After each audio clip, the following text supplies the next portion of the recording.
বেশরমা মহিলা, তুমি জাতিকে পাপী করে, তোমার অঙ্গ প্রত্যঙ্গ জাতিকে দেখিয়ে জাতিকে জাহান্নামের দিকে ঠেলে দিয়ে তুমি নিজেকে শিক্ষিত মনে করো না। ভুল হিসাব তোমার বিদ্যাকে কবর দিতে এসেছি, তুমি মনে রেখো। তোমার মুখ দেখলে পাপ হয়, তোমার হাত দেখলে পাপ হয়, তোমার পা দেখলে পাপ হয়, তোমার শরীর দেখলে পাপ হয়, তোমার চুল দেখলে পাপ হয়, তোমার গোটা দেহটাই হচ্ছে অন্যের জন্য পাপের বস্তু।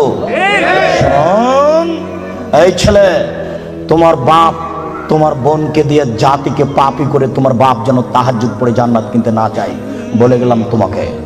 আর তোমার বোনকে বলে গেলাম, তোমার বোনের সাথে আমার অনেক কথা আছে, তোমার সাথেও কথা আছে।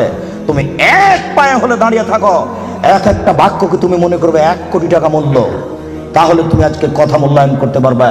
আবারও বলে যাচ্ছি, তোমার বোন জাতিকে পাপী করে নিজেকে যেন শিক্ষিতা মনে না করে। এই ছেলে, তোমার বোন জাতিকে পাপী করে যেন নিজেকে শিক্ষিতা মনে না করে। ও শিক্ষিতা নয়, ও বন্য, ও বর্বর, ও অসভ্য, ও অশিক্ষিতা। তোমার বোনকে যদি আমি বন্য অশিক্ষিতা প্রমাণ করতে না পারি, আমি জাতির সামনে বক্তব্য দেব না। তোমাকে বক্তব্যের সূচনাতে আর একটা কথা বলে যাচ্ছি, শোনো। আবু হুরায়রা রাদিয়াল্লাহু তাআলা আনহু বলেন, সিনফানি মিন উম্মতি ফিন্নার, আমার উম্মতের 2 শ্রেণীর মানুষ জাহান্নামে যাবে, লা মারাহুমা, আমি তাদের দেখিনি। আবার শোনো সম্মানিত মুরব্বী, একটু দেখুন, আল্লাহ নবী বলছেন আমার 2 শ্রেণীর মানুষ জাহান্নামে যাবে, আমি তাদের দেখিনি। আমার উম্মতের 2 শ্রেণীর মানুষ জাহান্নামে যাবে, আমি তাদের দেখিনি। আমার উম্মতের 2 শ্রেণীর মানুষ জাহান্নামে যাবে, আমি তাদের দেখিনি। তার 1 শ্রেণীর মানুষ তুমি, আর 1 শ্রেণীর মানুষ তোমার বোন। তোমার বাপকে প্রথমে নাকচ করেছি, প্রথমে বলেছি 3 শ্রেণীর মানুষ জান্নাতে যাবে না, মনে আছে কি? 3 শ্রেণীর মানুষ জান্নাতে যাবে না, তার মধ্যে তোমার বাপ আছে। এবার তোমাকে নাকচ করছি, তারপরে তোমার বোনকে নাকচ করার পরে আলোচনা করব। শুনুন, রাসূল সাল্লাল্লাহু আলাইহি ওয়াসাল্লাম বলেন, আমার উম্মতের 1 শ্রেণীর মানুষ হবে মাহুম সিয়াতুন, তাদের হাতে থাকবে লাঠি, কাজনাবিল বাকারে, গাভীর লেজের মতো। আমার উম্মতের 1 শ্রেণীর মানুষ হবে, তাদের হাতে থাকবে লাঠি, গাভীর লেজের মতো। গাভীর লেজের মতো মানে একদিক মোটা একদিক চিকন। গাভীর লেজের মতো মানে একদিক মোটা একদিক চিকন। আমার উম্মতের 1 শ্রেণীর মানুষ হবে, তাদের হাতে থাকবে লাঠি, গাভীর লেজের মতো। এজরে মুনাবিহা, তারা তা দিয়ে মানুষকে মারবে। এই ছেলে, তুমি ঢাকা বিশ্ববিদ্যালয়ে ভর্তি হয়েছো, তোমাকে দেখছি তুমি লাঠি নিয়ে ছুটে যাচ্ছ, তোমার আগে আগে কিছু লোক পালিয়ে চলে যাচ্ছে, তোমার হাতে লাঠি কাপুরুষ। তুমি এখানে কি বিদ্যা শিক্ষা অর্জন করতে এসেছো? তুমি চোর, তুমি ডাকাত, তুমি শয়তান, তোমার ভিতরে এই বিদ্যা রয়েছে। তোমাকে যদি আমি মূর্খ প্রমাণ করতে না পারি, আমি জাতির সামনে বক্তব্য দেব না। তোমার হাতের কাল লাঠি, তুমি বলো। তুমি এসেছো চাঁপাইনবাবগঞ্জ থেকে পড়াশোনার জন্য, তোমার হাতে কেন লাঠি? কি দেখাতে চেয়েছো তুমি? বলো কি তুমি, তোমার হাতে কেন লাঠি? তুমি মানুষকে মারো দিন রাত, তোমাকে দেখতে পাচ্ছি পেপার পত্রিকায়। শোনো, মুহাম্মদ সাল্লাল্লাহু আলাইহি ওয়াসাল্লাম বলেছেন তুমি জাহান্নামী। মুসলিম, মুসলিম মানে আম গাছে জাম ধরতে পারে, ধরে না। অমাবস্যার রাতে চাঁদ উঠতে পারে, উঠে না। শুয়ের ছিদ্র দিয়ে লাঙ্গলের ফাল ঢুকতে পারে, ঢোকে না। শুয়ের ছিদ্র দিয়ে লাঙ্গলের ফাল ঢুকে যেতে পারে, আম গাছে জাম ধরে যেতে পারে, অমাবস্যার রাতে চাঁদ উঠে যেতে পারে, এগুলো ঘটে যেতে পারে। যেই কথা বলছি সেই কথাতে সন্দেহ আছে বলে কিয়ামত পর্যন্ত চেষ্টা করলে সরিষা ঢোকানো যাবে না। যা বলছি তাই থাকবে, তার নাম মুসলিম। তোমার হাতে কেন লাঠি? তুমি জাহান্নামী। এই কথা মুহাম্মদ সাল্লাল্লাহু আলাইহি ওয়াসাল্লাম 1450 বছর পূর্বে বলেছেন। তোমার কথা শেষ করলাম, এবার তোমার বোন। দেখো আমি অনুবাদক, দেখো তো মনে হচ্ছে যে তোমাকে আর তোমার বোনকে আর তোমার মাকে দেখে দেখে আল্লাহ নবী বলছেন, অথচ আল্লাহ নবী বলছেন যে ওরা জাহান্নামী, ওদের আমি দেখিনি। ওরা জাহান্নামী, ওদের আমি দেখিনি। ওরা জাহান্নামী, ওদের আমি দেখিনি। 2 নিসাউন, মহিলা, কাশে এতন, কাপড় পরে থাকবে, আর এতন উলঙ্গ। দেখো তো তোমার বোনের সাথে মিল খাই কিনা। আমি আবার অনুবাদ করি, নিসাউন, মহিলা, কাশে এতন, কাপড় পরে থাকে, আর এতন উলঙ্গ। কাপড় পরে উলঙ্গ হয়, এ কথা মুহাম্মদ সাল্লাল্লাহু আলাইহি ওয়াসাল্লাম বলছেন। তুমি এখন বুঝো সেটা কেমন। তুমি দেখতে পাও না, একটু আগে সূচনাতে বললাম তোমার বোনের গেঞ্জি জাতীয় পায়জামাটা তুমি দেখো না, তোমার বাপ দেখে না। বাপ বেটা কি লজ্জা বেঁচে খেয়েছ? তোমার বোন কি লজ্জা বেঁচে খেয়েছে? শোনো, তাহাজ্জুদের নাম ঈমান নয়। শোনো, হজের নাম ঈমান নয়, লজ্জার নাম ঈমান। আল্লাহ রাসূল বলছেন আলা হায়া মিনাল ঈমান ওয়াল ঈমান ফিল জান্নাহ। লজ্জাই হচ্ছে ঈমান, ঈমানই হচ্ছে জান্নাত। লজ্জাই হচ্ছে ঈমান, ঈমানই হচ্ছে জান্নাত। লজ্জাই হচ্ছে ঈমান, ঈমানই হচ্ছে জান্নাত। লজ্জা নেই যার, ঈমান নেই তার।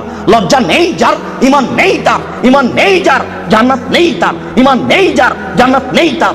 ঈমান নেই যার, জান্নাত নেই তার। লজ্জা নেই যার, ঈমান নেই তার। আমি অনুবাদক। 1450 বছর পূর্বে মুহাম্মদ সাল্লাল্লাহু আলাইহি ওয়াসাল্লাম কথা বলেছেন।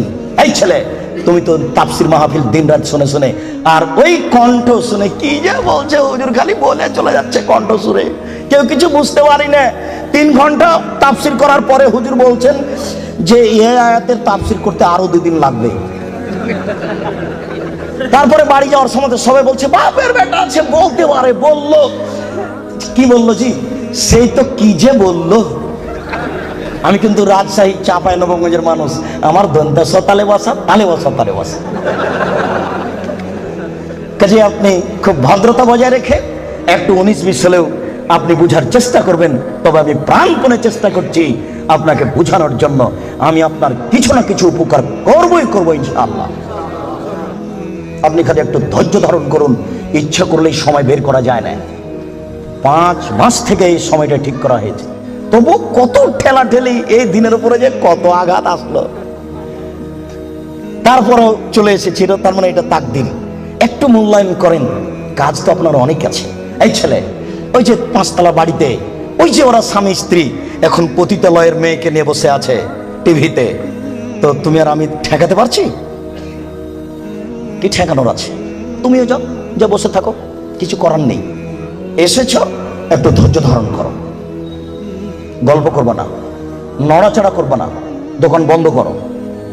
ইচ্ছা করলে সময় বের করা যায় না। একটু ধৈর্য ধারণ করো। জীবনে কিছু করার চেষ্টা করো। তুমি মানুষ, বিচারের মাঠে পশুর বিচার হবে না। আব্দুর রাজ্জাক সাহেব বলেছেন মানুষের তো বিচার হবে হবে, পশু প্রাণীরও বিচার হবে। পশু প্রাণীর বিচার মানে ওখানেই শেষ। একটা সিংওয়ালা ছাগল যদি একটা অসিংওয়ালা ছাগলকে গুতা মেরে থাকে, তা আল্লাহ রাসূল বলছেন আল্লাহ তাআলা অসিংওয়ালা ছাগলকে সিং দিয়ে বলবেন, এই সেই ছাগল, তোমার সিং দিয়ে দিয়েছি, তুমি এখন গুতা মেরে না। তারপরে বিচার শেষ। তার জাহান্নাম জান্নাত নেই। মানুষের জাহান্নাম জান্নাত আছে। একটু ধৈর্য ধারণ করুন, বোকামির পরিচয় দিয়েন না। ইচ্ছা করলেই সময় বের করা যায় না। আপনি কথাকে মূল্যায়ন করুন। এই ছেলে, কথা শেষ করছি অংশে, তুমি শোনো। তুমি জাহান্নামী, এ কথা আল্লাহর নবী বলেছেন। তোমার হাতে লাঠি, গাভীর লেজের মতো তুমি মানুষকে মারো। তোমার বোন জাহান্নামী। তোমার বোনকে আল্লাহ নবী বলছেন নিসাউন, মহিলা, কাসিয়াতুন, কাপড় পরে থাকে, আরিয়াতুন, উলঙ্গ, মমিল হাতুন, ওরা পুরুষকে নিজের দিকে আকৃষ্ট করে। ওই যে দেখো তোমার বোন এখনো ওই যে যাচ্ছে, ঠোঁটে লিপস্টিক দেওয়া আছে। ওকে বলো যে তোমার নাম কি? ও বলে নাকি যে আমার নাম অলকা, আমার বাপের নাম গৌতম গুপ্ত, বলে নাকি? ওকে হিন্দুর মেয়ে, তোমার বাপ কি জবাব দিবে? তোমার বাপকে তাহাজ্জুদ পড়ে জান্নাত কিনতে বলি ও কাপুরুষ। ভুল বুঝেছে তোমার বাপ আর তুমি, ভুল সিদ্ধান্ত। তোমার বাপ তাহাজ্জুদ পড়ে জান্নাত পাবে না। তোমাকে বারবার বলে যাচ্ছে, তুমি মনে রেখো। তোমার বোন এখনো ঠোঁটে লিপস্টিক দিয়ে বাজারে ঘুরছে। ঢাকা শহরে এভাবে ঘুরতে হবে কে বলেছে? তুমি ধর্মকে পাগল পেয়েছো। তোমার বাপের তাহাজ্জুদকে তুমি তুলে রাখো, তোমার মায়ের কোরআন তেলাওয়াতকে তুলে রাখো, তোমার বোনের বিদ্যাকে কবর দিতে এসেছে, তুমি মনে রেখো। শোনো, তোমার বোন মানুষকে নিজের দিকে আকৃষ্ট করে। মাইলাতুন, সে নিজেও পুরুষের দিকে আকৃষ্ট হয়। বাড়িতে ছিল, ভালোই ছিল, বাজারে বের হয়েছে বিকাল 3টেই, রাত 9টায় যাবে। হাঁটার সময় কেন জানি কেমন কেমন করে, কেন জানি আনছান আনছান করে। একবার ডান দিকে যায়, একবার বাম দিকে যায়, একবার মাথার চুল নাড়ে, একবার হাত হিলাই, কেন জানি কেমন কেমন করে, কেন জানি আনছান আনছান করে। আল্লাহ নবী বলছেন ও নিজে পুরুষের দিকে আকৃষ্ট হয়েছে। লায়াত খোলা জান্নাত, ও জান্নাতে যাবে না, ও জান্নাতে যাবে না, ও তো জান্নাতে যাবে না, যাবেই না। ওয়ালা ইয়াজিদনা রিহা, সে জান্নাতের গন্ধ পাবে না। হয় না রিহা তুজাদু মিন মাসরিয়াতি কাদা ওয়া কাদা। এই জান্নাতের গন্ধ পাওয়া যায় 1 বছরের দূরত্ব পথ থেকে। এটা জান্নাত। এখানে একটা দ্রুতগামী ঘোড়া দৌড়াতে আরম্ভ করেছে। 1 বছর দৌড়িয়ে যত পথ যাবে, ওই পথের মাথাতে যদি কেউ দাঁড়াই, তাহলে ও জান্নাতের গন্ধ পাবে। তোমার বোন জান্নাতে তো যাবে না, যাবে না, জান্নাতের গন্ধও পাবে না। বলে রাখলাম, আমি অনুবাদক। আজকেই তোমার বোনকে সিদ্ধান্ত পরিবর্তন করতে বলো, তওবা করে পোশাক পরিবর্তন করে আল্লাহকে ভয় করতে বলো। সম্মানিত উপস্থিতি, বলছিলাম মহান আল্লাহ বলেন, ওয়ালা তাকরাবুজ জিনা, পৃথিবীর মানুষ তোমরা জেনার নিকটে যায় না, ইন্নাহু কানা ফাহিশা, নিশ্চয় জেনা অশ্লীল অপছন্দ কাজ, ওয়াসাআ সাবিলা, অতীব খারাপ, এই পথ অতীব জঘন্য, এই পথ অতীব খারাপ। শুনুন, কোন পাপকে আল্লাহ এভাবে উল্লেখ করেননি, জেনাকে এইভাবে বলছেন কেন? একদা আবু যার গেফারি রাদিয়াল্লাহু তাআলা আনহু বলেন যে আল্লাহর নবী বললেন, যে ব্যক্তি লা ইলাহা ইল্লাল্লাহ বলবে সে জান্নাতে যাবে। তখন আবু যার গেফারি বলছেন, চুরি করলে জেনা করলেও যাবে? তখন আল্লাহ রাসূল বলছেন, চুরি করলে জেনা করলেও যাবে। আল্লাহ আবু যার গেফারি বলছেন, চুরি করলে জেনা করলেও যাবে? আল্লাহ রাসূল বলছেন, চুরি করলে জেনা করলেও যাবে। আবার আবু যার গেফারি বলছেন, চুরি করলে জেনা করলেও যাবে? আল্লাহ রাসূল বলছেন, চুরি করলে জেনা করলেও যাবে। আবু যার গেফারি, তোমার নাক ধুলোই ধূসরিত হোক, আমি যা বলছি সেটাই চূড়ান্ত। শুনুন, জেনা সিরিয়ালে 5 নম্বর পাপ। 1 নম্বর পাপ হচ্ছে শিরক করা, 2 নম্বর পাপ হচ্ছে বাপ মায়ের অবাধ্য চলা, 3 নম্বর পাপ হচ্ছে মিথ্যা কথা বলা, 4 নম্বর পাপ হচ্ছে খাদ্যের ভয়ে ছেলেকে হত্যা করা। একটা ছেলে একটা মেয়ে যথেষ্ট।